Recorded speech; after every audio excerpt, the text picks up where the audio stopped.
Si vous m'aimez, vous obéirez à mes commandements. Je demanderai au Père de vous donner quelqu'un d'autre pour vous venir en aide, qui sera avec vous pour toujours. C'est l'Esprit qui révèle la vérité. Le monde ne peut pas le recevoir parce qu'il ne le voit pas ni ne le connaît. Vous le connaissez parce qu'il demeure avec vous et qu'il sera toujours en vous. Je ne vous laisserai pas seuls comme des orphelins, je viendrai auprès de vous. Dans le peu de temps, le monde ne me verra plus, mais vous me verrez parce que je vis et que vous vivez aussi. Ce jour-là, vous comprendrez que je vis uni à mon Père, que vous êtes unis à moi et moi à vous. Celui qui reçoit mes commandements et leur obéit, voilà celui qui m'aime.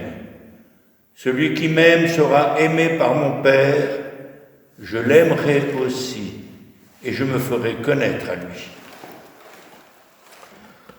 Frères et sœurs, il y aurait dû y avoir 2 prédications avec Pierre-Emmanuel et moi, mais comme Pierre-Emmanuel est malade, vous n'aurez pas cette double peine d'avoir 2 longues prédications. Frères et sœurs, chère assemblée, le texte du jour que nous venons de lire définit comment cela va se passer après la mort de Jésus. Il fait partie du discours d'adieu de Jésus à ses disciples. Jésus va partir et tout ce que les disciples avaient vécu avec leur maître tant qu'il était avec eux, tout cela va finir. Imaginez, il les avait appelés, ils le suivaient et ils n'ont plus personne à suivre. Mais Jésus leur dit, « Je ne vous laisserai pas orphelins, je viens à vous. » Pour nous, cela veut dire que l'histoire n'est pas terminée, que l'histoire se poursuit et que Jésus va continuer autrement, sous une autre forme.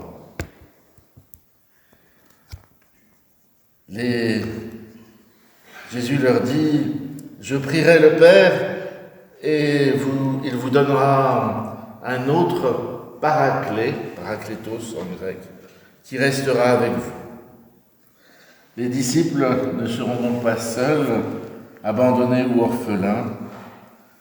Il en va de même de nous. Un paraclet. En prenant ce mot, nous évitons de le traduire. C'est le mot grec, point.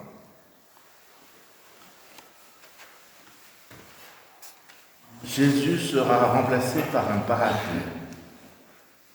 Et nous pouvons nous demander en quoi aujourd'hui, lors de ce culte du petit ensemble de nos 2 églises locales, ce culte qui est consacré à l'entraide,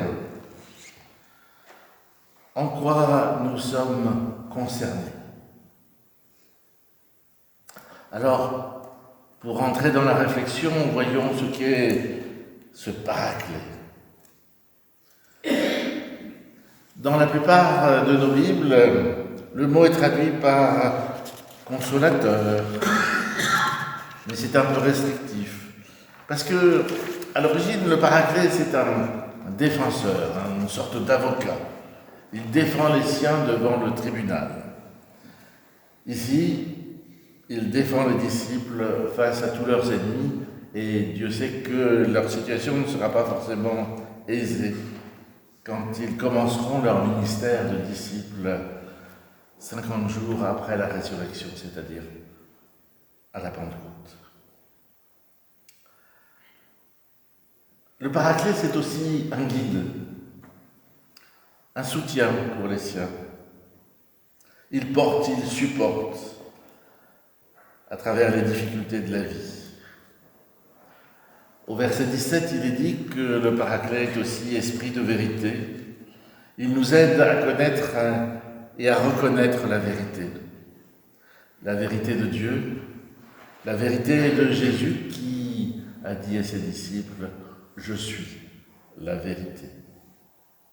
Du coup, le Paraclet, c'est la présence de Dieu aujourd'hui dans nos vies, au milieu de nous.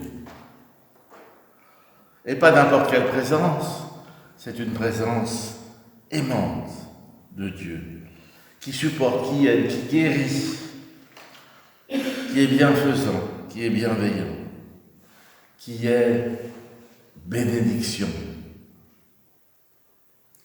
Jésus annonce le don de l'Esprit qui aura lieu à Jérusalem le jour de la Pentecôte, c'est-à-dire 50 jours après Pâques, après le jour du tombeau vide. Finalement, la situation nous paraît bien campée. Après la Pentecôte, y compris pour nous, nous nous débrouillons avec ce Paraclet. Pour avancer, je voudrais vous raconter une histoire. On en prend beaucoup avec les histoires. C'est un être humain qui priait l'Éternel. L'Éternel, son Dieu, avec ferveur.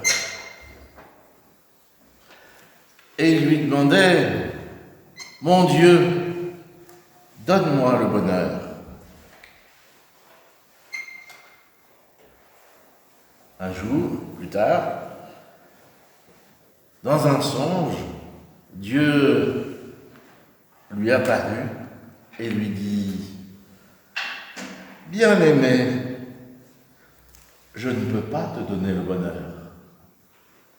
Par contre, je te donne ma bénédiction à toi de construire ton bonheur. » Dans cette histoire, tout se passe comme si nous devions aller chercher ce bonheur ou tout au moins l'accueillir. Ma femme a écrit un mot dans le presbytère qui dit que la joie de vivre n'est pas un but, mais un devoir. Il y a une part de volonté et d'effort personnel dans le bonheur. Chacun de nous doit pouvoir dire pour soi, le bonheur, j'y travaille. C'est un peu brutal. Mais faisons un détour par les râleurs. Vous en connaissez tous des râleurs. C'est pas beau, c'est trop froid, il pleut trop. C'est pas bon, c'est pas assez salé, j'ai pas assez de fric. Qu'est-ce que j'ai mis d'autre? Ah oui, il n'y a personne au culte le dimanche. Puis en plus, il n'y a pas de jeûne.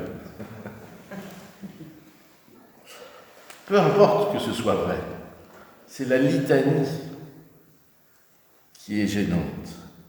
Cette litanie invariante de plaintes qui choque. Encore une autre histoire, vous voyez, on progresse petit à petit. Une dame me téléphone et me dit « Je suis touchée par la malédiction du diable, venez me secourir. » Elle me convoque, ni plus ni moins, pour un exorcisme. Le diable concentrait sur elle tout un tas de mauvaises actions. D'abord, un accident qui avait fait mourir de rire toute la ville où nous habitions. Elle était rentrée en voiture dans le restaurant, faisant fi des petites bornes qui empêchaient en principe de rentrer dans le restaurant. Du coup, elle était rentrée, elle avait occupé les deux premières tables du restaurant. Après, tout s'est dégradé, sa montre tombait en panne, elle avait une mauvaise nouvelle de son fils, etc. Et c'est à ce moment-là qu'intervient le Paraclet. Lors de la visite, je lui ai dit deux choses. D'abord, je ne doutais pas du tout de sa souffrance, du sentiment de malédiction, de persécution. Et je lui ai dit ma conviction profonde, quand un fardeau est trop lourd pour moi, je me tourne vers l'Éternel et je lui demande de m'aider à porter mon sac qui est trop lourd. Le Paraclet, il est là pour ça. La balle est dans mon camp, il me faut agir. Et en fait, c'est exactement ce qu'elle avait fait. D'abord, en bonne personne rationnelle, elle avait été voir un chaman dans un grand hôtel parisien.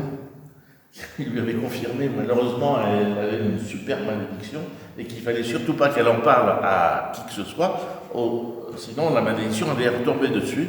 Du coup, elle appelle son pasteur. Voilà. Mais l'important, c'est qu'elle n'est pas restée au fond de son trou.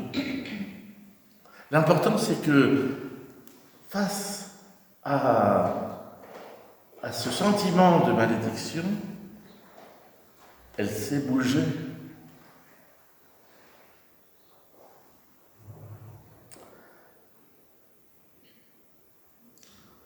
Ce n'est pas écrit, mais dans la fin de l'histoire, nous avons prié ensemble et j'ai reçu les émoluments du chaman. Enfin, j'espère qu'elle avait ajusté ses prix. Et c'était une somme à 4 chiffres. Bon, la première somme à 4 chiffres qui soit. Pour tous ceux qui auraient du mal, ça faisait 1 000 euros. À mon nom. Je l'ai donné à l'église.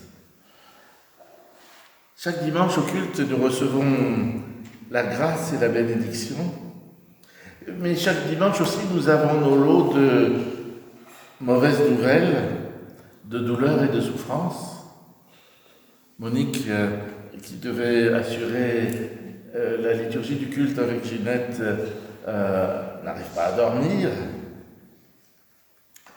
Mais je pense aussi à tous ces soignants, à tous ces aidants, qu'ils soient professionnels ou non. Vivent-ils sous le poids de la malédiction? Sont-ils interdits de bonheur parce qu'ils s'occupent d'une personne qui a besoin d'aide? Toujours aux côtés de la souffrance? Non, bien sûr. Décidément, je vais vous raconter une autre histoire, une visite de la grâce de Dieu dans un hôpital, une maison de retraite de plus de 300 résidents. Ce qui se fait de mieux à Paris. Et c'était l'hôpital où Jacques Chirac aimait bien se montrer. C'est un après-midi d'été, il fait chaud. Tout est calme, somnolent, comme vous pouvez être somnolent quand vous êtes âgé. À partir de mon âge, ça marche. L'après-midi, après le repas.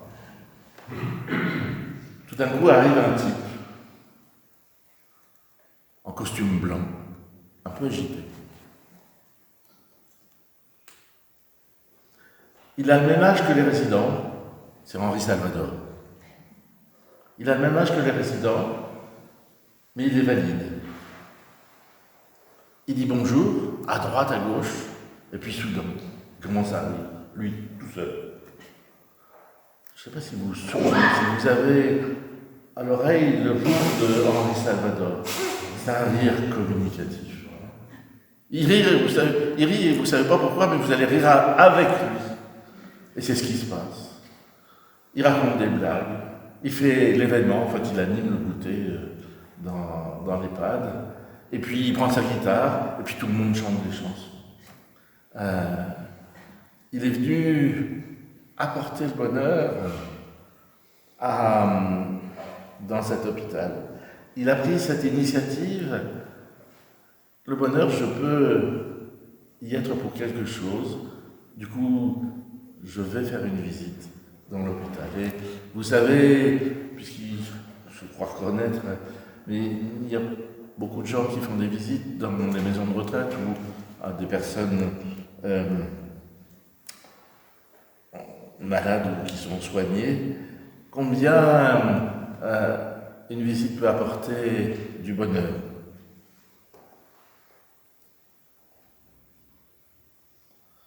Et ce bonheur, ce moment de bonheur, c'est un événement. Un événement, dans un EHPAD, c'est rare. Il y a peu d'événements. Mais cet événement, cette venue de Henri Salvador, on en parlera longtemps après.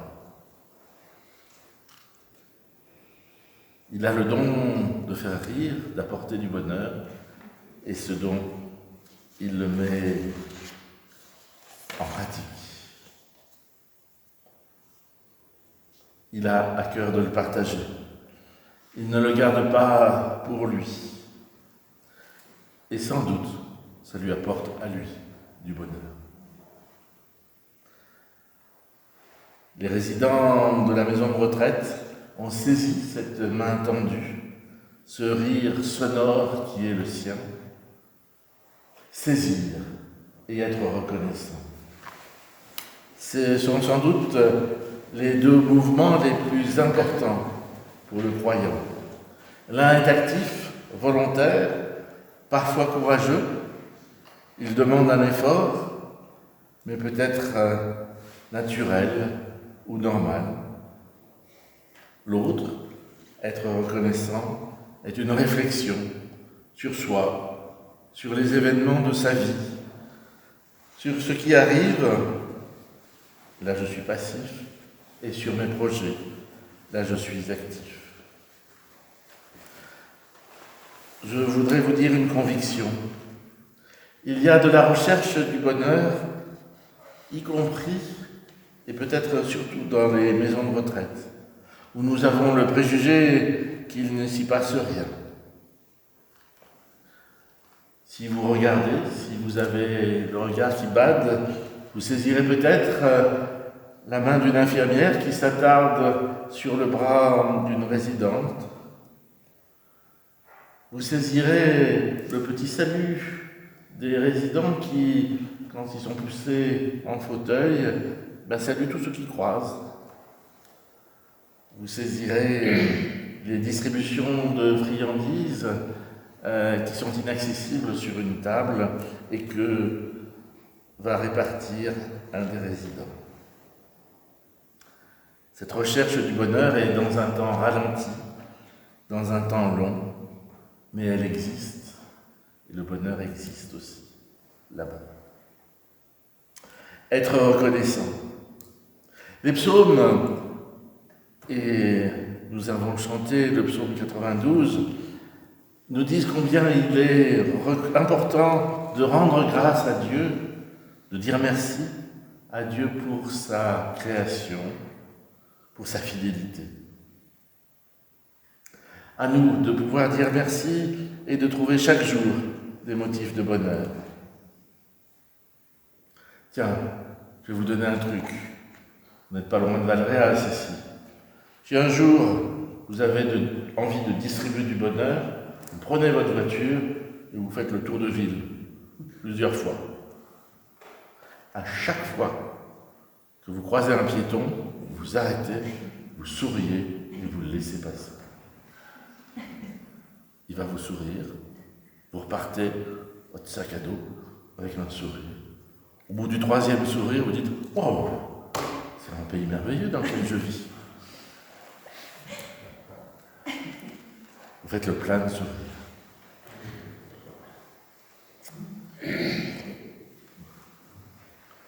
Et remerciez Dieu pour tous ces sourires. Si un tel est malade, procurez-lui des moments de joie et rendez grâce. Le soleil se lève, rendez grâce à Dieu pour sa fidélité. Vous vous régalez en mangeant un plat de pâtes. Louez l'Éternel pour ce moment et détournez votre regard de plats convoités mais inaccessibles dans la Drôme provençale, étant donné qu'il n'y a pas Uber Eats ici. Ça parle à tout le monde, Uber Eats? Pas évident. Uber Eats, c'est vous téléphonez et vous demandez à être livré d'un plat coréen, japonais, chinois, un burger, etc. Voilà. Nous, on a les nouilles.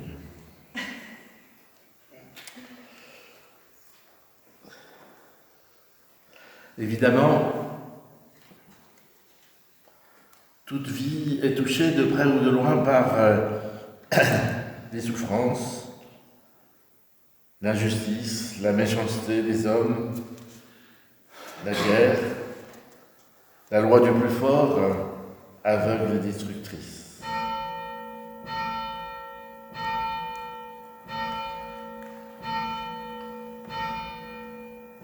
C'est l'Esprit Saint qui s'invite chez nous.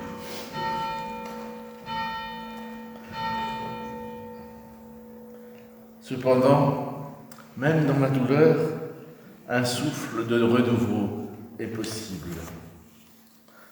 Le Paraclet est ce souffle. Le Paraclet témoigne en nous d'une présence, d'une espérance, qui nous rappelle que rien n'est figé, rien n'est définitif. Après l'insomnie viendra le sommeil, après la douleur viendra le repos.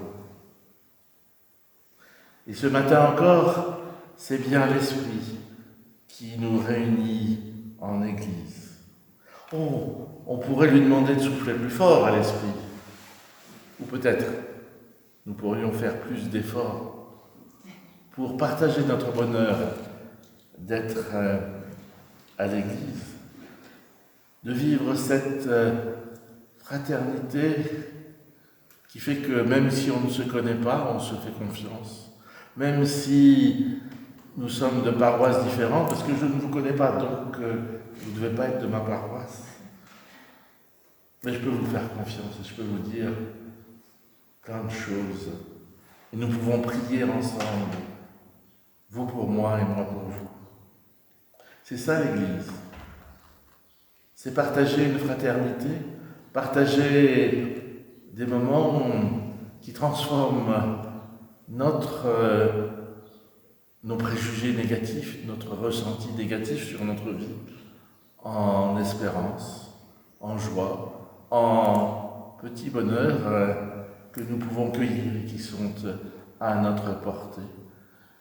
Faites le plein de sourires, pas besoin d'aller faire le tour de ville de Valréas, faites le plein de sourires en allant au culte. Souriez, vous les uns les autres, et dites votre joie de vous retrouver. Aujourd'hui, c'est une façon pour nous de nous rappeler que l'entraide, la fraternité active, est au centre du message de l'Église. Souvenons-nous, c'est le « aimez-vous les uns les autres » que Jésus nous a laissé. Eh bien, oui, aujourd'hui, peut-être recevons ce message et mettons-le en pratique. Faisons un effort pour aller chercher ce bonheur.